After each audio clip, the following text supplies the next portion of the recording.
Alhamdulillah. Oh, dah sampai dah dekat Poliklinik An-Nur. Hari ni kita dapat consultation daripada Dr. Amir. Macam mana kita nak stay sihat, insya-Allah.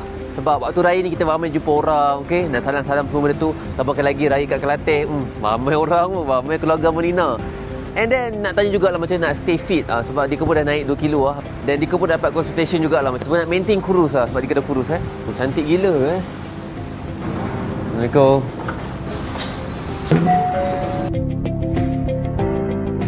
Okay, thank you. Mantap. So kita tunggu jap.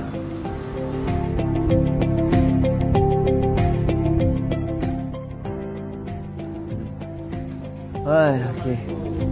Cikgu Dr. Amir. Sihat ke doktor? Alhamdulillah.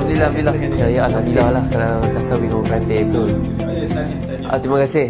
So nak cegah, saya boleh kongsikan beberapa tips lah. Pertama, jaga makan. Yang kedua, kita nak kena cukupkan minum air kosong. Manusia lebih kurang macam pokok. Tak cukup siram air, pokok layu. Manusia pun tak cukup siram air, kita pun akan layu juga. Faham.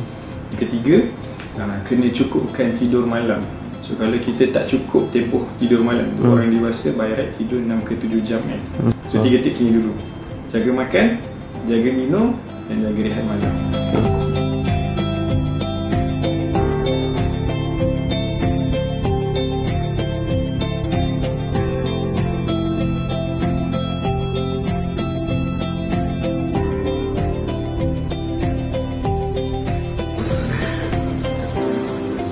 Pilihan yang bijak kerana mengambil vaksin untuk nak cegah jangkitan penyakit-penyakit.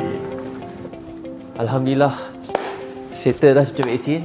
Semoga lepas raya ni insya-Allah tak ada apa-apa lah penyakit-penyakit pada saya, Melina, Alisha Putri, Muhammad Selina Muhammad. Memang best kalau boleh tengok doktor yang sangat soft spoken, sangat detail. Saya dengar tu khusyuk je. Poliklinik An-Nur is the best.